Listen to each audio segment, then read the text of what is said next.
Andiamo.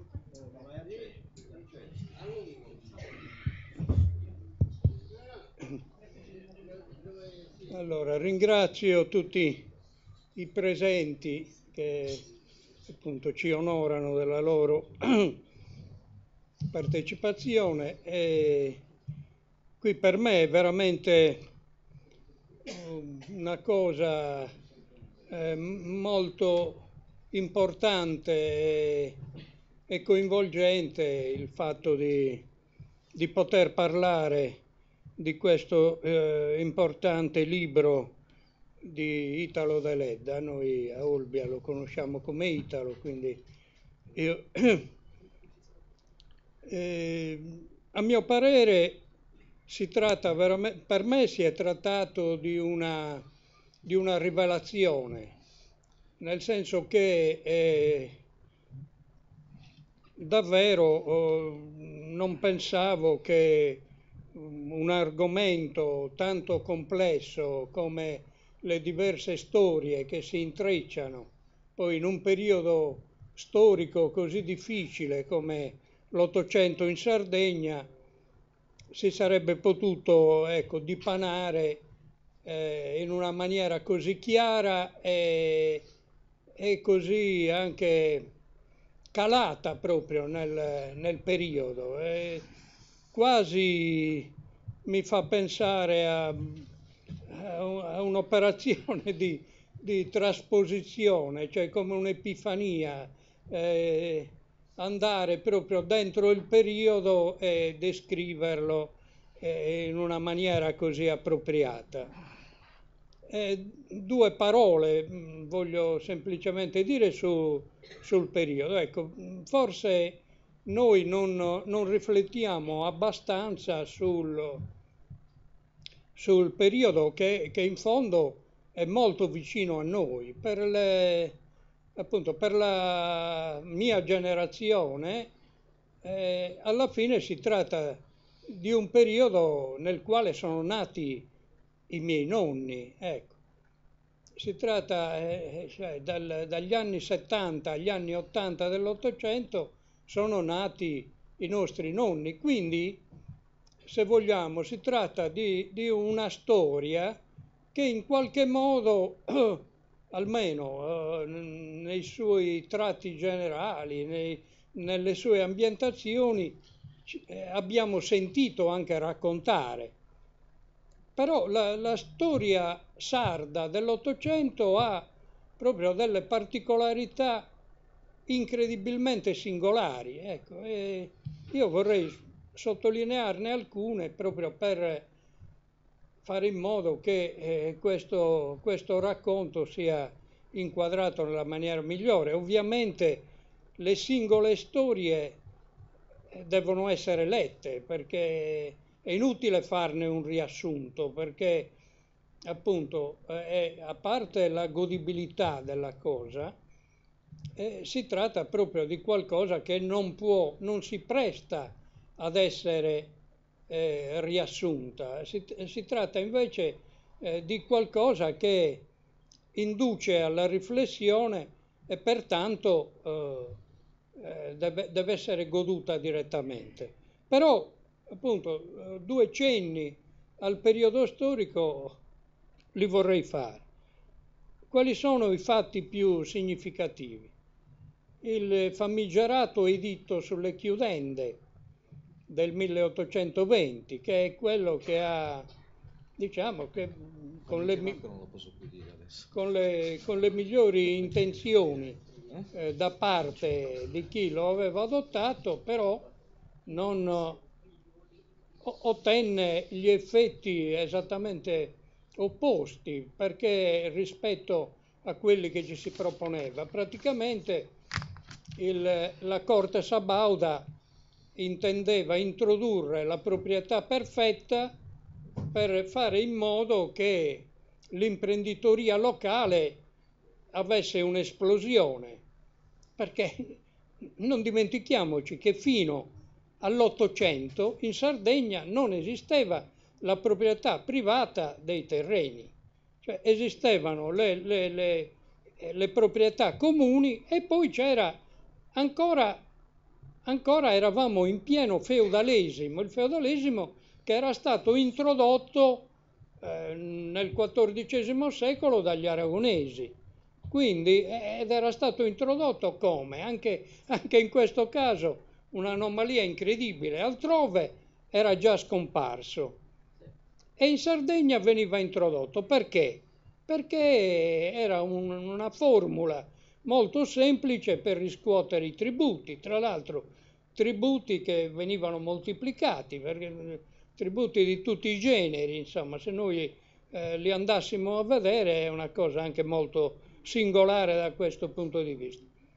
E questo sistema appunto, tra l'altro non dimentichiamoci che il sistema feudale prevedeva anche una sorta di appalto, diciamo, per l'amministrazione della giustizia. Cioè arriviamo all'Ottocento con l'amministrazione della giustizia in mano ai feudatari. Insomma, cose veramente alle soglie, perché va bene, poi con l'avvento di Casa Savoia ovviamente ci cambia questo tipo di realtà. Comunque siamo di fronte a delle anomalie straordinarie. L'editto sulle chiudende non solo non produce l'effetto sperato, ma al contrario fa in maniera che i potenti diventino ancora più potenti, diventino ancora più assenteisti e quindi tutto ciò a scapito dei pastori che non si ritrovano più le terre comuni, chiaramente, le quali riscattate tra l'altro riscattate dalle comunità, così come più tardi, poco più di un decennio più tardi, verranno riscattati i feudi. E poi a questo segue il taglio dei boschi e poi più tardi ancora, proprio alla fine del secolo, l'arrivo degli industriali caseari. Ecco, se probabilmente anche se i nostri politici, anche regionali, ci riflettessero, ecco, io credo che l'assetto della proprietà fondiaria e l'assetto della pastorizia soprattutto riflette situazioni che si sono create in quel momento. Comunque, ecco, ho voluto fare riferimento a tutto questo perché poi invece il racconto si dipana senza protagonisti, ma con un protagonista che direi che va al di là delle singole storie, ed è il tempo. Il tempo che è capace di trasformare o di fare, insomma, dei miracoli per certi versi e per altri versi finisce per non cambiare nulla. Il tempo è... Io ho una serie di citazioni che più tardi, appunto, almeno una quindicina di citazioni, di riflessioni dell'autore proprio sulla percezione del tempo. Ecco, perché noi sappiamo bene che per gli scienziati il tempo è un concetto così estremamente vago e è difficile da definire. A proposito di relativo, proprio Einstein diceva che è una nostra cocciuta illusione, insomma, di cui non sappiamo fare a meno, ma non esiste. Però noi ne abbiamo un certo tipo di percezione e con questa dobbiamo fare i conti. Quindi abbiamo nelle storie, in ciascuna delle storie, appunto un riferimento particolare al tema.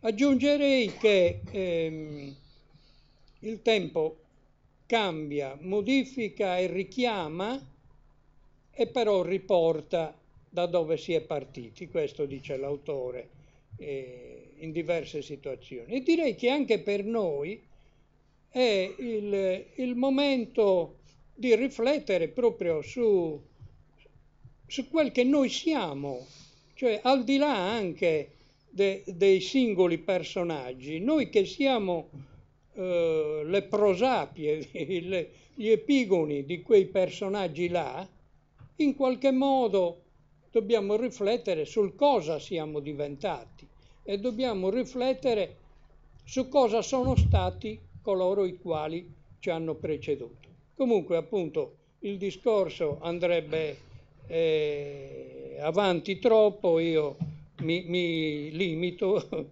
qui e do la parola invece al dottor Serru che introdurrà. Poi faremo anche un po' di domande all'autore.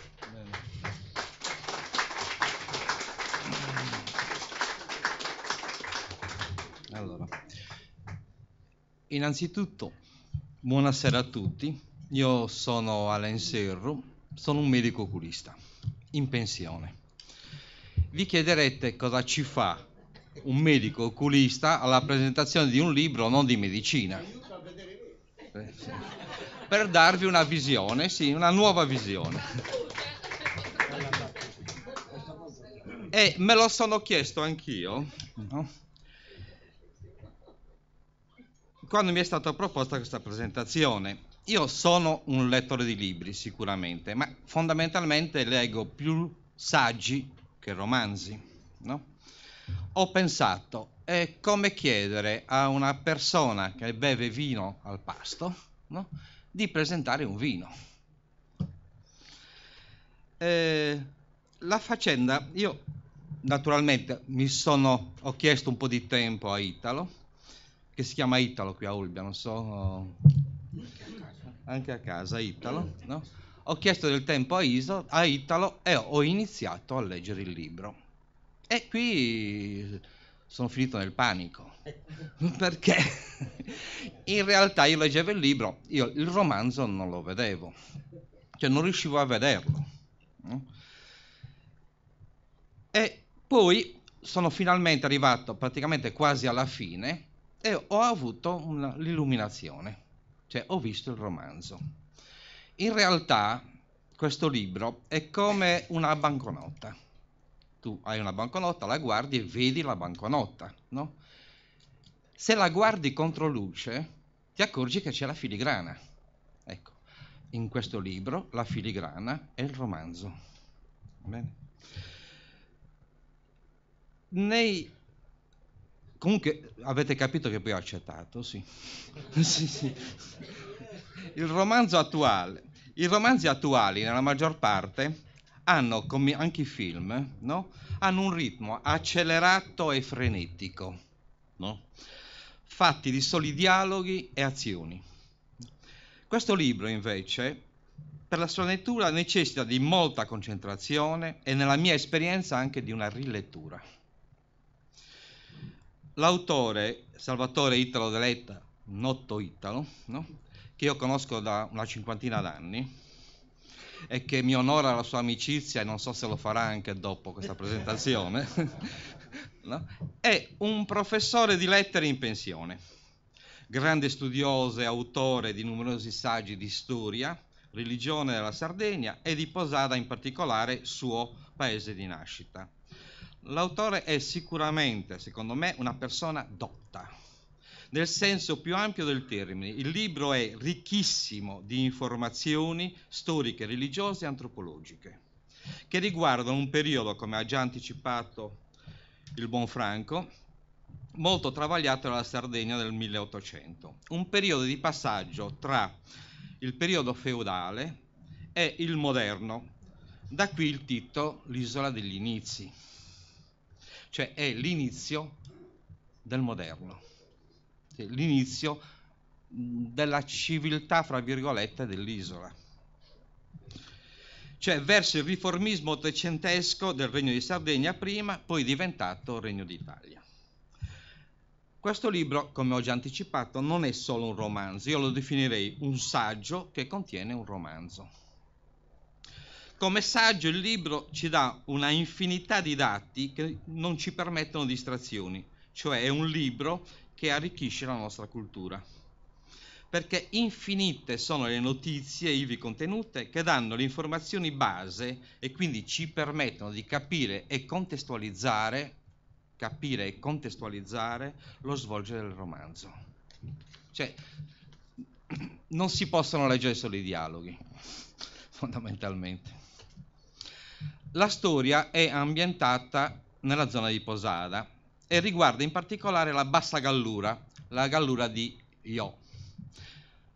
E in generale tutta la Gallura, quindi anche Olbia, che nel romanzo si chiama ancora Terranova.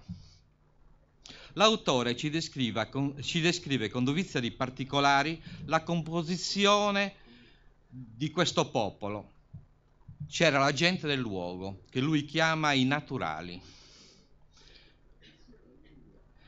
I personaggi che provengono dalla Corsica, contrabbandieri che trafficavano nelle nostre coste per acquistare merci, formaggio, carbone, calce, legnami, e altri invece che vendevano di tutto, dagli oggetti quotidiani ai libri sacri.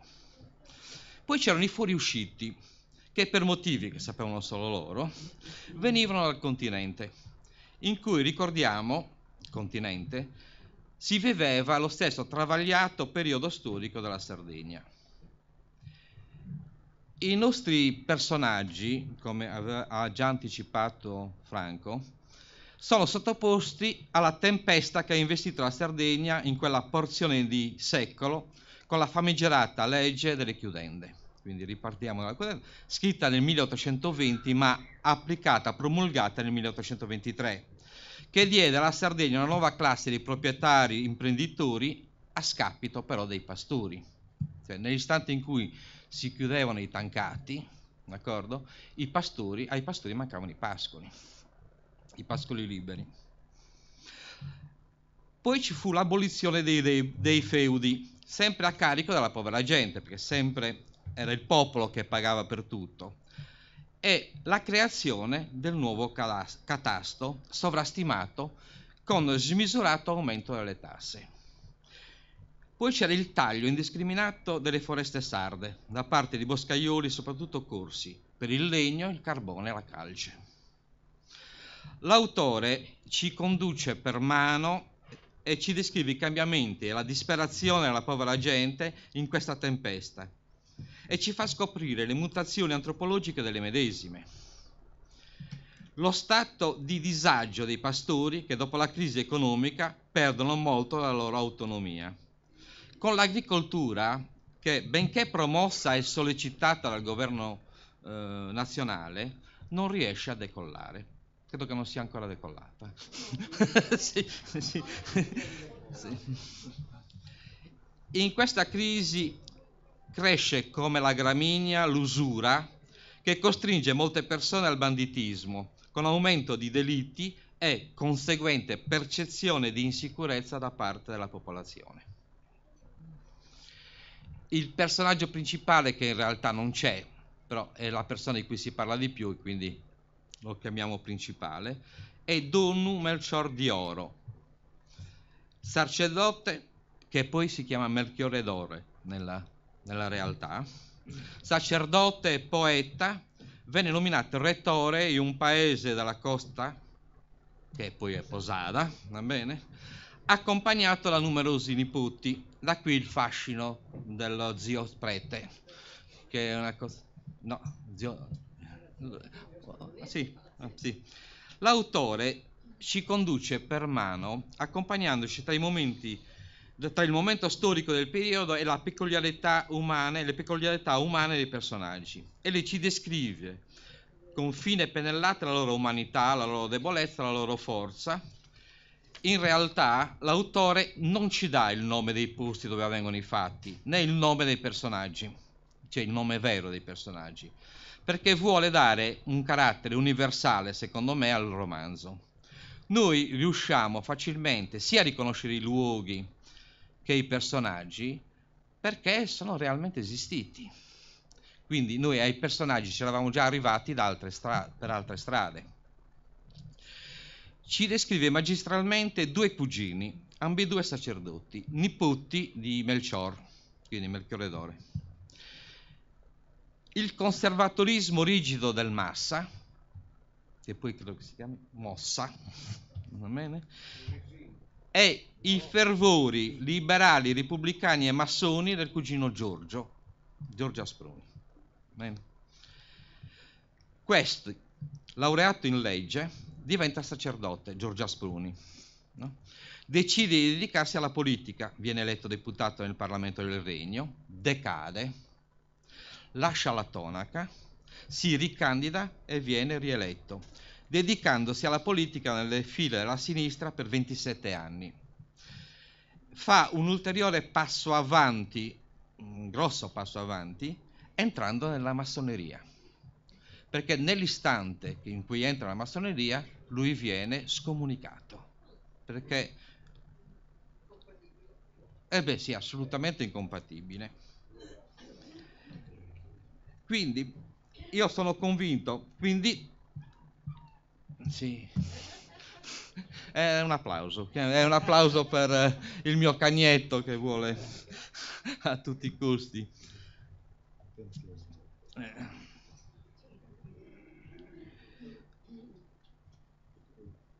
Allora, ero arrivato sì.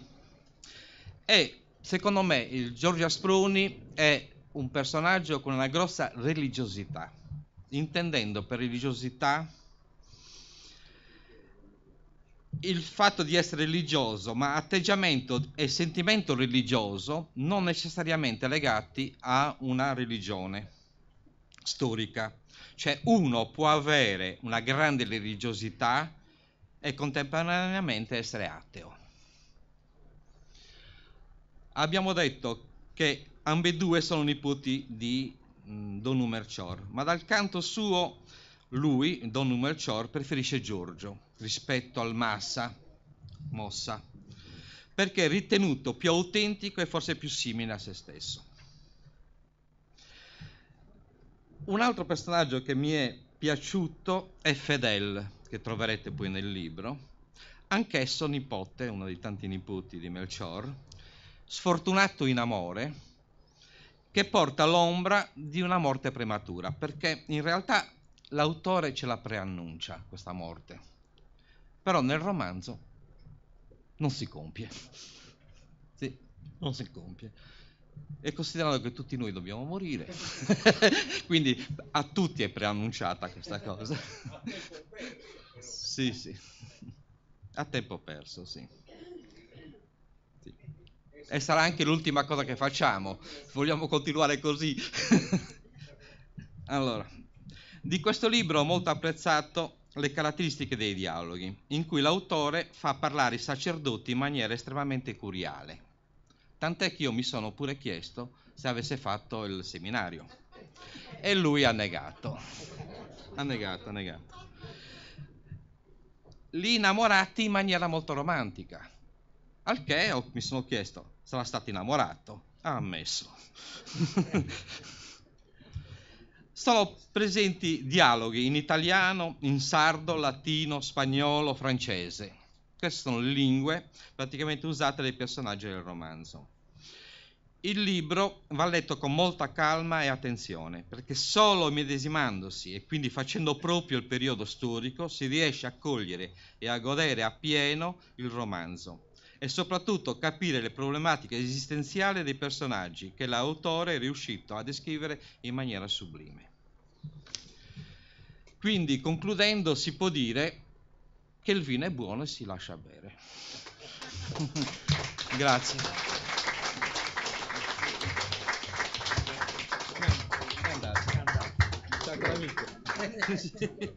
Grazie Alain. Allora, se ci sono subito interventi è meglio intercalare, altrimenti facciamo qualche domanda all'autore, vediamo un pochino cosa ci dice. Comunque le ho chiesto, Fedele è morto. Ah sì? Sì. Ma anche gli altri. No. E allora la suspense c'è. Sì. No, appunto io, come dicevo poc'anzi, il protagonista, diciamo, il filo rosso che lega tutto il romanzo mi pare essere questa concezione del tempo, che appunto ritroviamo in vari punti. Il primo momento nel quale ritroviamo questa concezione è a proposito della serva del rettore. Ecco. E qui si dice appunto che non era rimasto nulla del tempo passato, era come se le tracce di quei sentieri che si dice ogni essere umano percorra nella vita si fossero pian piano cancellate. Un'età così lontana che sembrava che non ci fosse mai stata, uno smarrimento che solo il sogno svelava, ma non ne aveva nozione, se non stanchezza e dolore. Forse non c'erano stati neppure i sogni, così come non c'era più il tempo trascorso. Un turbine aveva travolto ogni cosa, quindi in questo caso appunto il tempo, diciamo, cancella. Ecco, mi pare che sia questa l'accezione principale di questo momento. Invece vediamo in altri momenti che si fa riferimento al tempo che aiuta a ritrovare se stesso, cioè il passato, insomma. E qui l'autore parla direttamente di se stesso e dice che attraverso un oggetto, attraverso il beccuccio leggermente estroflesso e le pareti luminescenti ritrovavo, se non proprio il tempo dell'infanzia, almeno la sua nostalgia. Ecco, io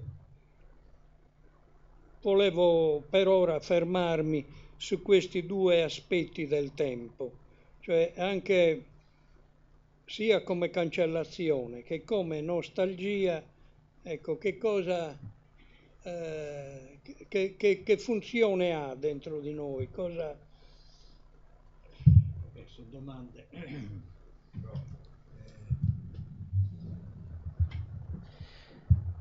Io inizialmente volevo dare un altro titolo al libro, anzi di titoli, di ipotesi di titolo ne avevo tante. Tra le tante quella che mi piaceva di più era questa, agrimensore, che è misuratore dei campi, dei terreni. Il geometra degli altri tempi, insomma, di altri tempi.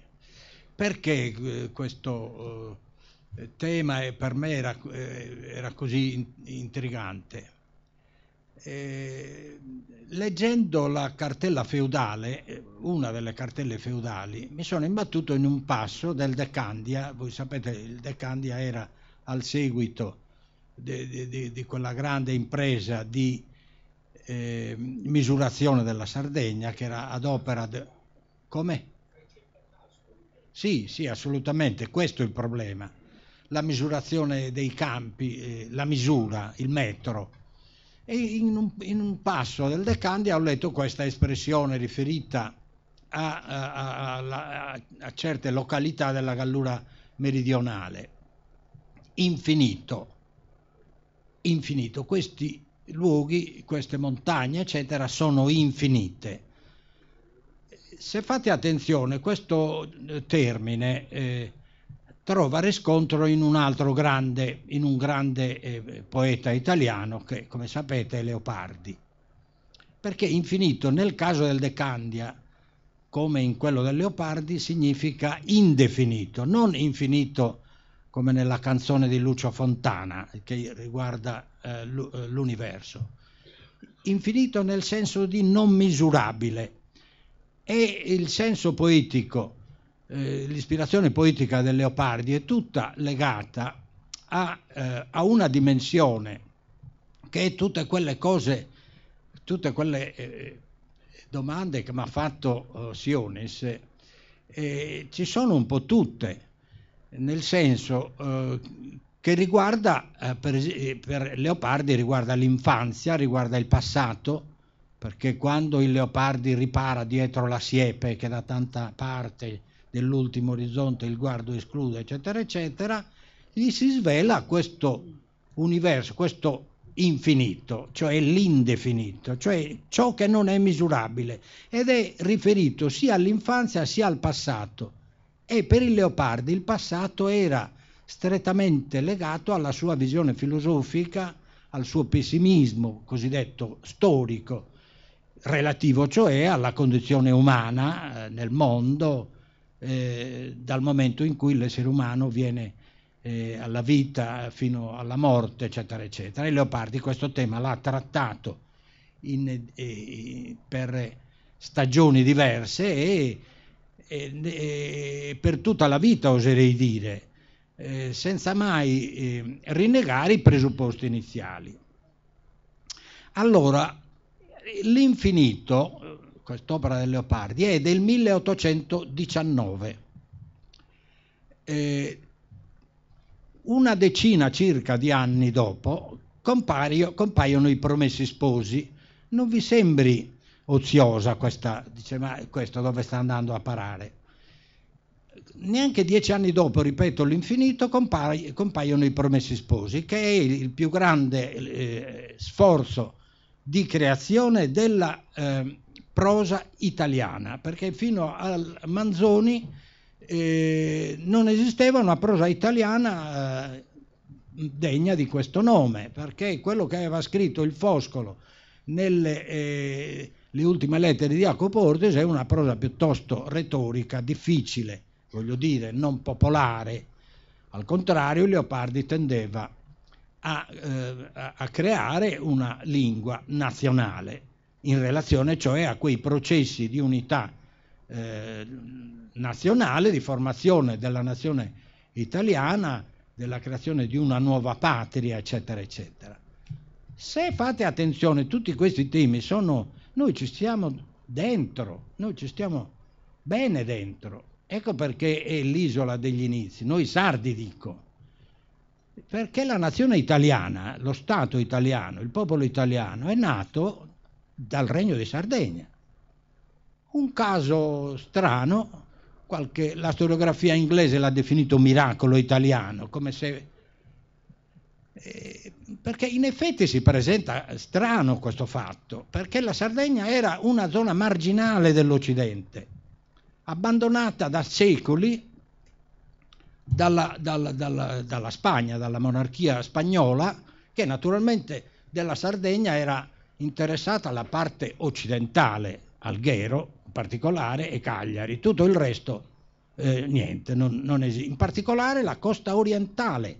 La costa orientale, essendo quella più vicina al continente italiano, era letteralmente tagliata fuori dal mondo, badate, per una ragione semplicissima, perché Filippo II, il grande re, una delle figure più grandi della storia moderna, della storia umana, ha emanato leggi con le quali impediva ai sardi di andare a studiare in Italia, perché voleva evitare i rischi del calvinismo, insomma, delle teorie che stavano, del protestantesimo che stava infestando, secondo lui, il mondo. E quindi per tenere riservata la Sardegna da questo rischio, da questo contagio, impediva ai sardi di andare il che significa che i sardi, se volevano studiare, dovevano andare in Spagna. Figuratevi cosa voleva dire, insomma, ecco, questo è. Allora, il miracolo sta nel fatto che a questa parte remota del mondo, la Sardegna, esclusa fisicamente, oltre che legalmente, con le leggi, dal resto del mondo, a questa parte remota viene assegnato un compito. Quando venne creato il Regno di Sardegna, ad opera naturalmente di una strategia molto precisa da parte dell'Inghilterra, signora delle nazioni, siccome la Francia e l'impero Asburgo si facevano la guerra da sempre, bene, mettiamo uno Stato cuscinetto, una specie di vuoto politico, e creiamo un nuovo Stato, quindi nel famoso congresso di Londra, 1820, alla Sardegna era stato assegnato questo ruolo. È questo il miracolo, che cioè da questo vuoto politico viene fuori uno Stato che nessuno aveva, uno Stato vero e proprio, che nessuno aveva previsto che si potesse formare. Attenzione, ecco perché Isola degli inizi, perché c'è stato un altro fatto che è seguito a questa prima a queste vicende del secolo precedente, che nel 1848 4 cazzoni cagliaritani, hanno deciso la cosiddetta fusione con il Piemonte. Noi portatori del titolo di regno, quindi da un punto di vista giuridico, eravamo naturalmente in una posizione di assoluto vantaggio rispetto alla parte continentale. Noi siamo entrati, ci siamo fusi nello Stato, nel Regno di Sardegna, senza chiedere nulla. Senza chiedere nulla. Genova, che aveva fatto la stessa cosa più o meno in quegli stessi anni, in quello stesso periodo, altro che se ha avuto vantaggi. Perché a Genova è nata la società Rubattino, che poi ha assunto il ruolo di monopolio nelle transazioni commerciali, eccetera, eccetera. Queste sono ragioni, salute a Nino Bandino che ci ha onorato, ci onora della signora. Scusate questa interruzione. E quindi dicevo, sono tematiche complesse ovviamente, che naturalmente è dovere di uno che si pone questo problema di portare in letteratura il Manzoni. Scusate il confronto, ma il Manzoni l'ha fatto. E perché l'ha fatto? Come ho detto prima, perché aveva in mente un programma relativo a quel problema della formazione della lingua nazionale italiana, della patria, eccetera, eccetera, perché i temi della libertà, della patria, del popolo, eccetera, eccetera, erano ampiamente dibattuti nelle riviste, la Biblioteca Italiana, l'Antologia, il Monitore, cui io faccio cenno, eccetera, eccetera. In questo bailamme, in questa situazione, ci sono anche i nostri personaggi, c'è anche Giorgio Asproni, c'è anche Melchiorre Dore, c'è anche Francesco Dore, Francesco Saverio, il personaggio, il medico che per almeno 20 anni si è occupato delle questioni dell'igiene, della sanità nella provincia nuorese, della Barbagia, che ha avuto riconoscimenti e grandi meriti a livello nazionale per il suo impegno nella lotta contro il colera, che poi è stato destinato all'oblio perché massone, a sua volta cugino di Giorgio Asproni, nonché nipote di Melchiorre Dore, eccetera. Però destinato anche lui all'oblio perché come il cugino più noto, più conosciuto, Giorgio Asproni, anche lui fa parte della massoneria anche lui ha scritto un poema in 8ª rima su Trionfo dell'Eleonora, che è di un sardo, scritto in sardo lugdorese illustre, oserei dire, con ottave preziosissime, dove parla della storia della Sardegna, delle figure eminenti della storia della Sardegna, eccetera, eccetera. Quindi i problemi che vengono agitati in questo ambiente minuscolo che è il nostro, ai margini del mondo, sono anche i problemi nazionali. Ecco ancora una volta perché Isola degli inizi. Poi quanto a possibili contraddizioni che ci possono essere nel romanzo in relazione alla visione del tempo. No, è possibile, nel senso che ognuno di noi è portatore di una visione del mondo. Certo, il quadro è questo, però ognuno la sua epoca la vive con i suoi talenti, si direbbe il Vangelo. A ognuno di noi vengono assegnati dei talenti e ognuno se li gestisce con le sue capacità e con le sue convinzioni. Per cui la considerazione bellissima che ha fatto Alain in relazione al tema della filigrana, perché il romanzo c'è, ma che poi la filigrana è anche quello che garantisce l'autenticità della banconota. La filigrana, sì, sono due livelli di profondità, due livelli di lettura, due spessori che a volte si allontanano, a volte si intrecciano, a volte si confondono, perché, ripeto, ognuno di noi è portatore non di una vita soltanto, ma di tante vite, di tanti frammenti. Ognuno di noi è l'esito di mille vicende, anche quelle e soprattutto quelle dei nostri antenati. Ecco perché il riferimento a quel broccaletto di Jersey con le ramature dorate, con quei riflessi, perché è un bene che ci è pervenuto dai nostri antenati e che ci guarda come se ci volesse dire qualcosa, come non so se ho risposto, se ho soddisfatto. Certamente, sì, credo proprio di sì. No, ma appunto io prima di citare altri brani nei quali ci sono altre sfaccettature della concezione del tempo, appunto, intanto chiedo nuovamente se qualcuno vuole intervenire.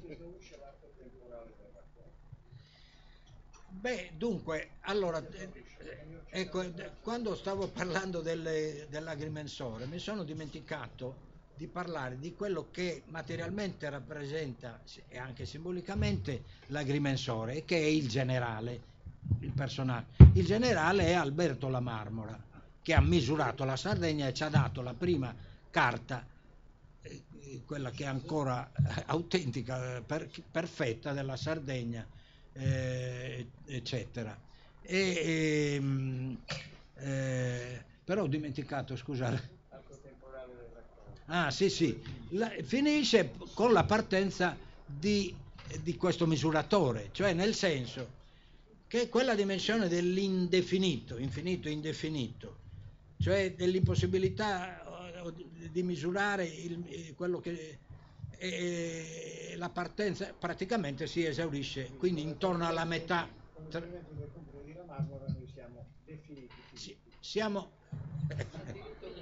Siamo definiti, poi ognuno.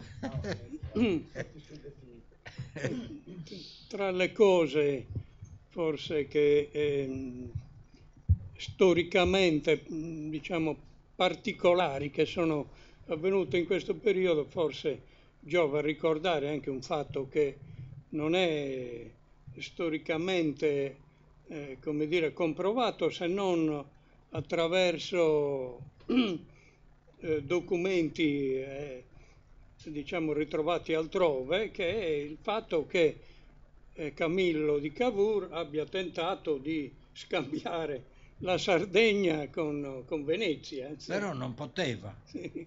perché il Regno di Sardegna avrebbe perso il titolo regale. Però venne messo all'ordine del giorno del Parlamento inglese addirittura. Ma anche voleva venderla anche alla Francia. Cioè, questo per dire che tipo di considerazione avevano i piemontesi della Sardegna. Ma d'altronde i genovesi... Molti anni dopo Gramsci aveva capito che i problemi della Sardegna si risolvono a Torino. È andato a Torino. Ai noi, dunque, volevo fare una considerazione. Dunque, i genovesi, no, per dire come la mentalità, non oserei dire neanche italiana, ma italica. I genovesi nei confronti della Corsica come hanno agito? quando c'è stata la rivoluzione del Paoli, che è una figura grandissima della storia dell'Occidente, il quale Paoli inizialmente sperava nel sostegno della Francia, che non ha avuto, in un secondo tempo dell'Inghilterra, che non ha avuto. A quel punto è scoppiata questa rivoluzione, insomma, che ha comportato, come tutte le rivoluzioni, anche delle contraddizioni, diciamo. A un certo punto Genova, per non lasciare ai corsi, cioè al loro stesso sangue italico, la libertà, l'hanno regalata alla Francia, senza averne nulla in cambio. Questo denota l'atteggiamento che ha visto queste due realtà isolane, la Corsica e la Sardegna, associate in un unico, quasi in un unico destino comune, di fronte a strategie politiche di ampio raggio che riguardavano appunto il consolidamento delle potenze nazionali europee, quindi le grandi strategie, i grandi meccanismi politici dai quali la Sardegna e la Corsica sono state, le popolazioni, dico, sono state schiacciate letteralmente. Però la Sardegna, noi potevamo giocare un ruolo diverso. Ma che senso ha adesso parlare? È che non abbiamo avuto, sì, certo Torino, che i problemi avremmo potuto risolverli a Torino però è successo questo, che dopo i grandi ideali repubblicani e democratici, esaltati da figure, insomma, e sostenuti e alimentati da figure eminenti come Mazzini, insomma, ma lo stesso Cavour inizialmente, Garibaldi erano mazziniani, erano massoni, eccetera. Nel 1948 però, cioè dopo i primi petardi della prima guerra di indipendenza, qualche scoppio, qualche fucilato, qualche ferito, qualche morto, Carlo Alberto abbandona i Lombardi, attraversa il Ticino, come dice Manzoni, ritorna poi in Piemonte, abbandona i Lombardi, ecco, anche qui si ripete la storia italica, tipicamente italica, abbandona i Lombardi al loro destino. Milano, che pure aveva combattuto, dove c'era stata una forte resistenza anti-austriaca, eccetera, eccetera. Dopo questa prima sconfitta c'è stato il crollo del movimento repubblicano democratico, il passaggio di tutti i mazziniani di buona parte, di quelli che credevano nella democrazia e nella repubblica, alla monarchia, con il D'Azeglio in testa a seguire poi come le pecore tutti gli altri, anziché praticare l'idea della repubblica e della democrazia. Pensate quanto tempo avremmo guadagnato se fosse stata praticata questa ipotesi, anziché... La storia non si fa con i sé, vero Italo? Grazie tante, professoressa. Caro collega, no, dico, meno male ti stai adesso ci stiamo ponendo questo... Stiamo parlando di letteratura. La letteratura non dice mai la verità, dice una verità, una delle tante. Bravo, infatti questo io non lo... Poi la verità, anche qui c'è un problema, io lo pongo il problema, la verità. Qual è poi la verità? Un romanzo che affonda le radici. Questo tema io lo pongo e come.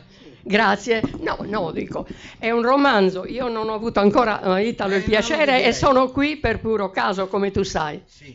Però mi fa piacere, siccome io ho questa passione per la storia, capire e sapere che questo è un romanzo in cui la fantasia ha sicuramente gran parte, no? Come ci hanno detto questi egregi simpaticissimi presentatori, ma è soprattutto radicato nella storia e guarda caso proprio in questa storia nostra della Sardegna e dove effettivamente si presentano tanti problemi. E allora bisogna, parlando di storia sarda, stare anche attenti, perché noi siamo portati a a dare le colpe agli altri. Scusate, posso...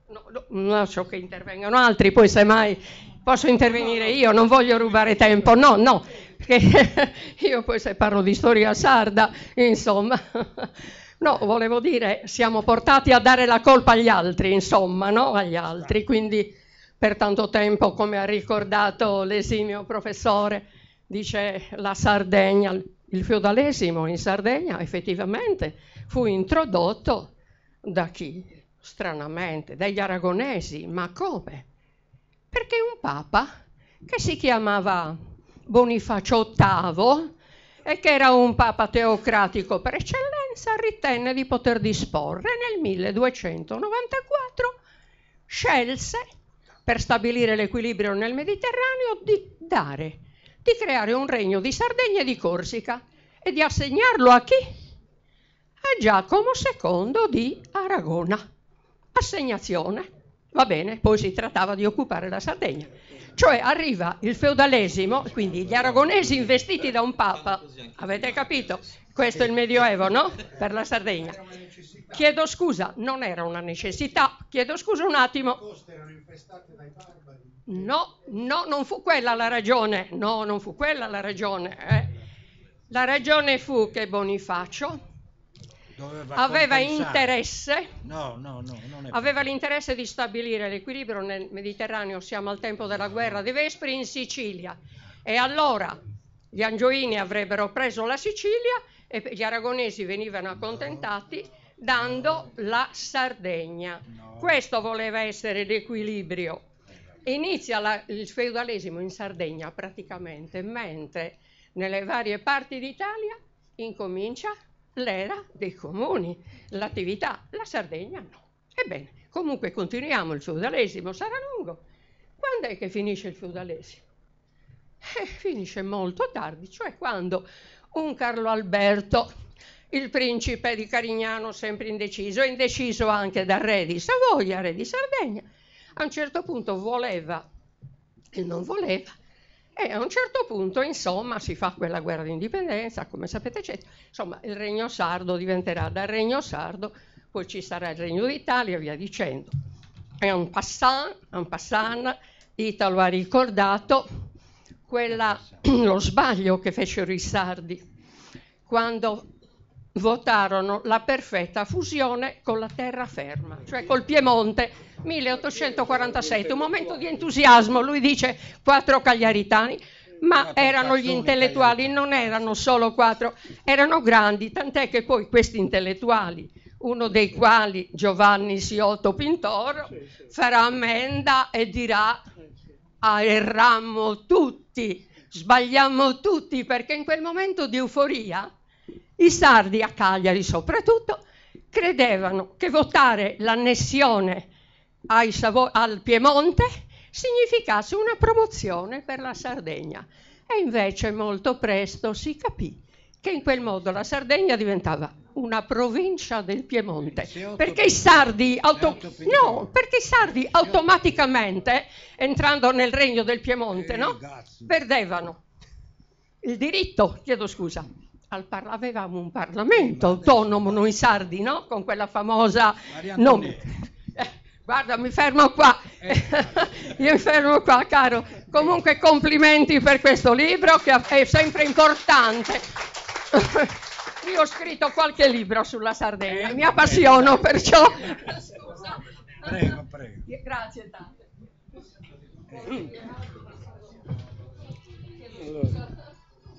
Allora, vediamo se abbiamo altri. Prego. Sì. Prego. No, voi avete esposto molto bene la parte storica. Io mi limito solo a fare così qualche osservazione su ciò che ho letto, ecco, nel romanzo.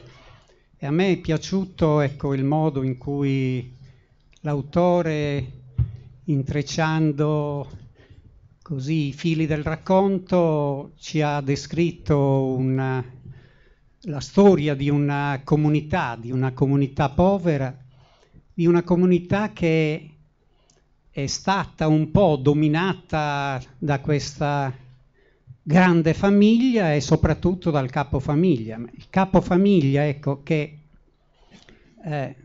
sfruttava il suo ruolo istituzionale per poi sottomettere, ecco, la comunità. Il ruolo che la curia, la Chiesa aveva in quel periodo e non solo, ecco, in quel periodo. Quando si facevano pagare ai pastori, ai contadini, 1/10 del loro raccolto, prima allo Stato, anzi prima al feudatario, poi allo Stato e poi alla Chiesa. Ecco, questo retore, ecco, era un po' colui che gestiva la vita terrena e anche l'altra di una comunità povera, ecco. Una comunità che non riusciva naturalmente a reagire, era plasmata, dominata completamente, ecco, da questa figura che faceva pagare tasse durante tutta la vita, che voi sapete, l'autore lo dice, per ogni cosa c'era una tassa. Si facevano pagare i ceri, si facevano pagare i rintocchi delle campane, e si faceva pagare la benedizione dei terreni. Ecco, un modo naturalmente, vabbè, in quel periodo lì, ecco, per un po' per turlupinare un po' la gente, ecco, così uso questo termine, ma però secondo me, prima Sionis parlava di questa nostalgia, ecco, secondo me non è solo riferibile al passato, quando ora la professoressa diceva il Medioevo è finito in Sardegna, ma secondo me il Medioevo come Muriasecco, come Decima è finito forse in quel periodo, ma per quanto riguarda tutto il resto, secondo me l'abbiamo conosciuto un po' tutti noi di una certa età, ecco, questo mondo, sino agli anni 50, i primi anni 60, tutti sapevamo che in Sardegna c'erano ancora i baroni, c'erano ancora i merisi, c'erano ancora i servi, quindi voglio dire la Sardegna per quanto riguarda la sua realtà sociale, ecco, l'ha vissuta, ecco perché probabilmente anche l'autore voglio dire, ha vissuto anche probabilmente, ha visto con i suoi occhi, ecco, la realtà del suo paese dove lui ha vissuto, e quindi non è inquadrabile nell'Ottocento solamente, sono cose che lui ha visto, che noi abbiamo visto, e quindi è abbastanza attuale. Voglio dire solo una cosa, voglio dire un aspetto che mi è piaciuto, solo 2 parole, che mi è piaciuto è la presentazione che ci fa l'autore di che ci dà l'autore di certe immagini della natura.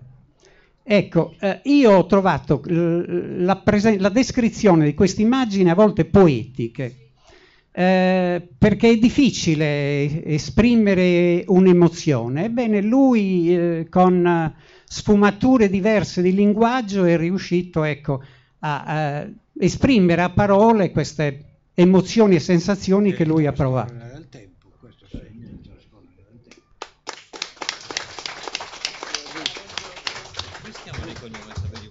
Prego, allora, ci sono...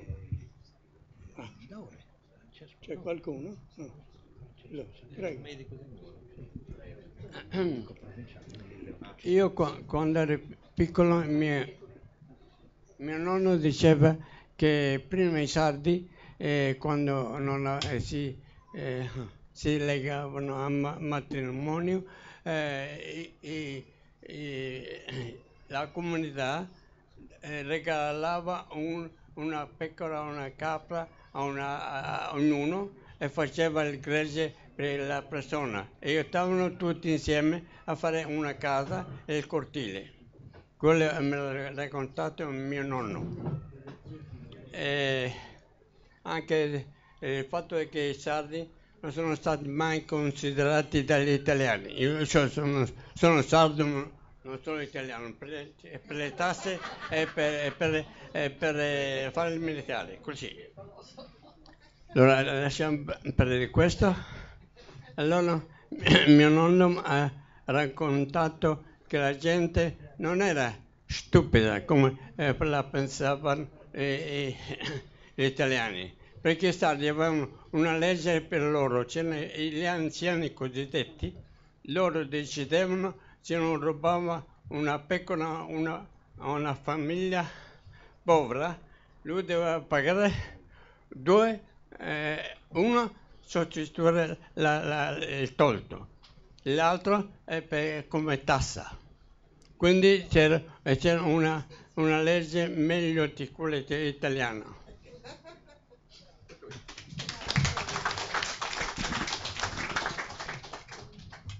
Ci sono altri. Allora, volevo riprendere un po' un attimino il discorso appunto della originalità della storia della Sardegna. Racconto brevissimamente un episodio che è capitato a me nelle mie varie avventure, diciamo, di vita, ecco. Tra le altre cose, insomma, io sono stato incaricato ad un certo punto allora era l'unica associazione degli ippodromi, di presiedere una commissione che doveva elaborare poi la riforma, diciamo, degli ippodromi. Quindi dovetti parlare un po' con tutti e anche visitare.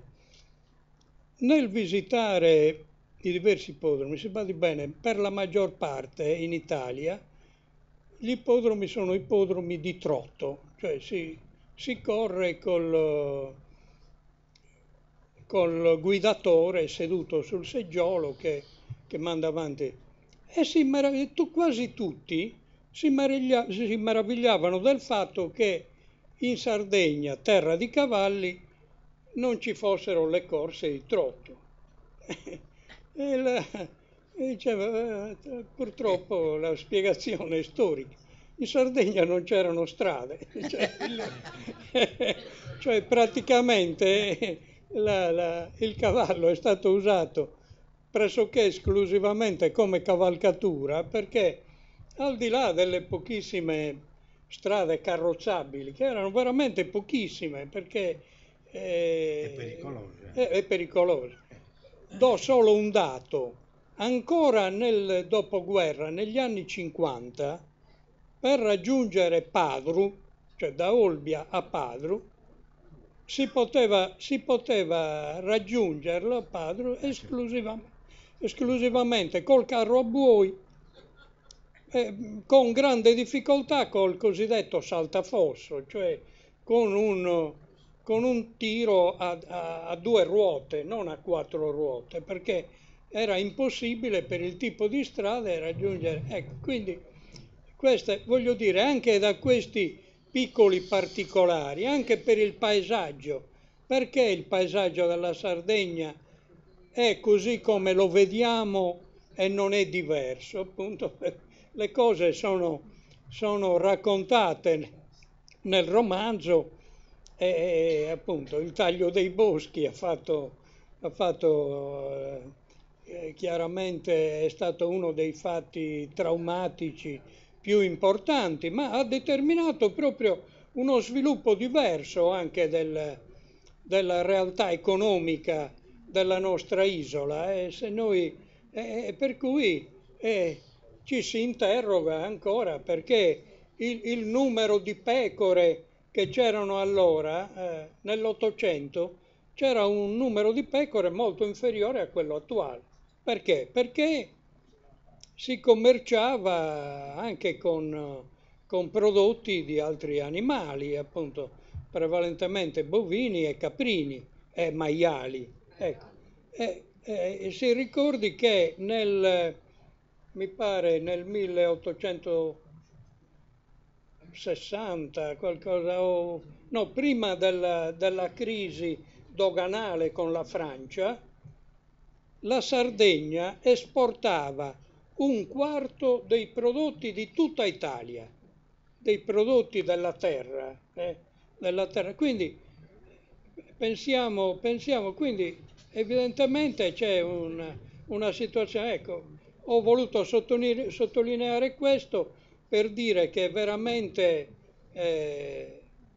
suggerisce tanti di quegli approfondimenti, il romanzo, al di là appunto del piacere che si ha nella lettura. Io appunto ho purtroppo deciso di trascurare quegli aspetti che invece mi sarebbe molto piaciuto sviluppare. La rilettura come minimo. Io appunto avevo fatto anche una presentazione che però ho ritenuto di non leggere perché appunto non volevo sovrappormi. Però credo che appunto ci sia veramente adesso mi è sfuggito il concetto che avevo in testa, ma comunque insomma è di una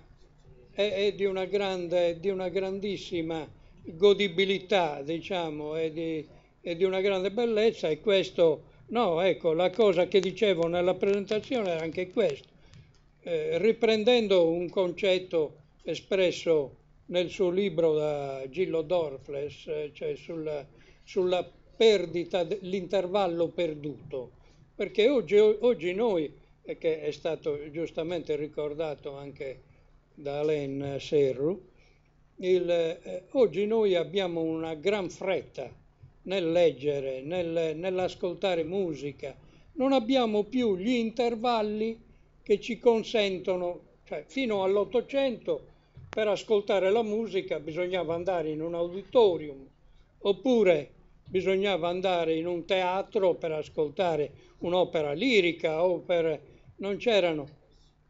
Oggi noi sentiamo musica dal momento in cui ci svegliamo, perché accendiamo la radio, la televisione, in macchina continuiamo a sentire musica, quindi praticamente c'è una fruizione, diciamo, anche in questo caso della musica, dell'opera d'arte, comunque in generale, che non consente più di fermarci, di riflettere su quello che stiamo ascoltando. Ecco, io dicevo appunto in quella presentazione che l'opera di Italo Deledda ci costringe a recuperare l'intervallo, cioè ad essere tranquilli nella lettura e a riflettere. Ecco.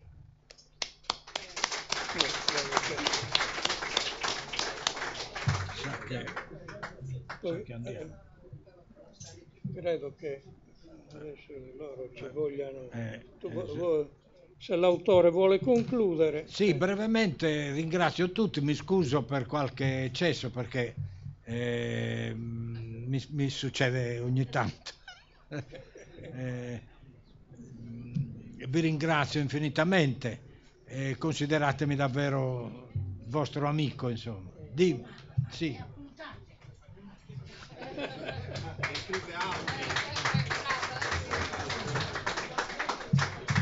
Ciao, come stai?